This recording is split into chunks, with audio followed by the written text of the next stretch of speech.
Chappie is #1 at the box office this morning. The robot cop learns how to think and feel. From C-3PO to R2-D2 in Star Wars to the Terminator and WALL-E, Hollywood enjoys a long fascination with robots and artificial intelligence, but some big tech and science names warn of a real-life risk. Nicholas Thompson is a CBS News contributor and the editor of NewYorker.com. Nicholas, welcome back. Good morning. So Google, for one, says they're working on this robot dog. It does seem like there's more talk of robots these days, no? There's absolutely more talk of robots. There are a couple of problems that have been plaguing scientists working on robots and artificial intelligence for the last 30 years that seem like they might be getting to be solved, one of which is, can you get a robot to think like a human, to solve problems logically, to have that kind of perception? And then secondly, with the actual physical robots, can you build in some kind of dexterity and balance and things like that? Those are huge problems. We're beginning to see them getting solved, so people are excited. But the answer in both cases is yes, isn't it? Yes, we're getting there. More dexterity on robots and teaching them to think more like humans. Absolutely on the latter, right? Yeah. There are robots that can think a lot like humans. We just saw a robot from Google that can master 1980s video games. Can't master Halo, but can do the early video games.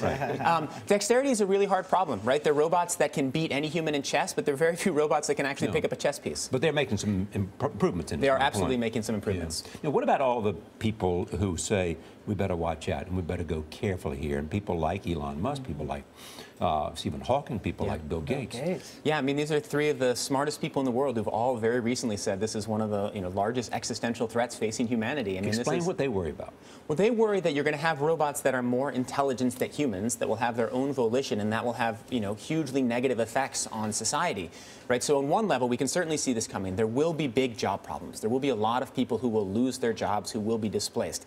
That's serious. That's something we're going to have to deal with. Robots will also create jobs, but there's going to be a lot of change coming. The larger long-term concern is that humanity will be sort of shunted aside. And that's what people think about, but they can't really conceptualize and can't really see exactly what's happening. But that's where the angst comes from. Well, so something Stanley Kubrick and many others were worried about 50 years ago, right? And is it a valid concern? The job concern, absolutely valid. The existential concern, this is the concern reflected in Hollywood. Yes, of course, but it's so far down the line, I don't think that we can really think logically about it right now. What we should be thinking about is how do we integrate robots into society in a way that makes the world more productive, more just, more moral, helps people in hospitals, etc. And to the extent it displaces people, we figure out ways to help them get new jobs. That's the problem we have to deal with right now. That's what I want us really working on. What's the most tantalizing thing you've heard? The most tantalizing thing from robots? Yeah.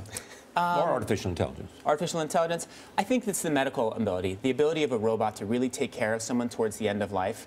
That, which we're seeing a lot more of in Japan, that's a real issue in society as we get older. How are you going to have enough healthcare workers to help someone make the last years of life fulfilling and calm and beneficial? Robots could really do a great work there. The Google dog, though, is not just and moral, and it's not going to help take care of you as you age, right? As fascinating as it is. The Google dog seems more like something that can be used by the military, right? I mean, you saw a lot during the Iraq War of removing IEDs. And you can see dogs doing things like that. You see robots replacing us? You particularly? No, I think you're fantastic at your jobs. I think you're fine for now. I'm talking about TV. No. I was worried about Charlie. Thank you, Nicholas Thompson.